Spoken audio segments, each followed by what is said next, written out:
Ja myslím, že tak ako u väčšiny mojich rovesníkov, tak keď som bol žiakom, tak vtedy vychádzala taká séria kníh o troch pátračoch a taká iná séria, ktorú som mal tiež veľmi rád, tak to bola séria, ktorá sa volala Pán Tragáčik.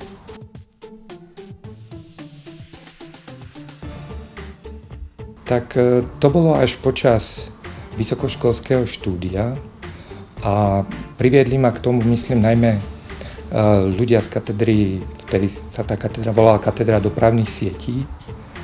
A tak obzvlášť si spomínam na prednášky profesora Janáčka, ktorý nás učil predmet, ktorý sa volal vtedy operačná analýza, kde nám vysvetľoval matematické modely a algoritmy, ako tieto modely môžu byť riešené.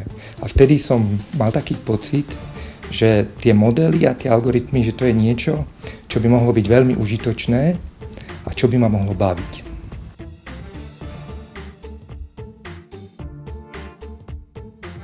Najskôr by som asi chcel trochu zdôrazniť, že v podstate ja nepracujem sám, ale pracujem ako súčasť nejakého vždy kolektívu ľudí a ja sa venujem matematickým modelom, ktoré popisujú systémy z reálneho sveta.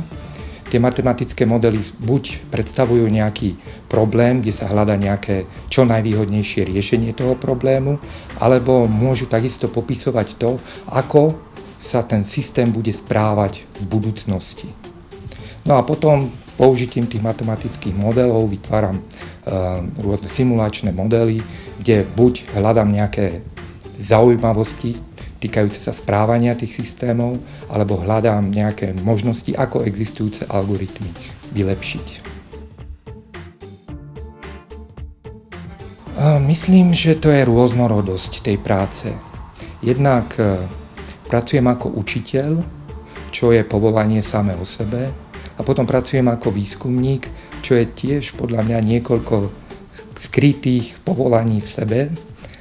Napríklad ja sa venujem matematickým modelom, to znamená, že musím aspoň trošku rozumieť matematike. Potom, keď chcem z tých modelov niečo získať, musím tie modely nejako naprogramovať do počítača. Čiže musím byť tak trochu programátor. Potom tá najťažšia fáza je, že musím sa s tým modelom v tom počítači hrať a niečo zaujímavé z neho vyzistiť. No a keď už mám ten výsledok, tak potom musím o tom napísať článok, čiže musím byť tak trošku spisovateľ.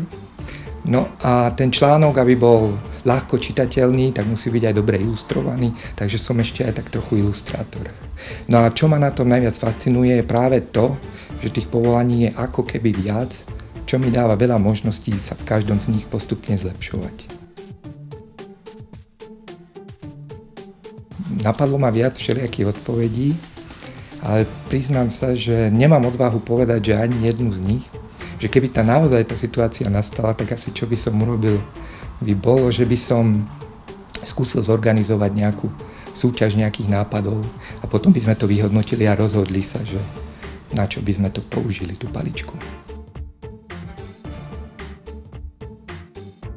V takomto mojom osobnom živote, tak to je určite moja manželka.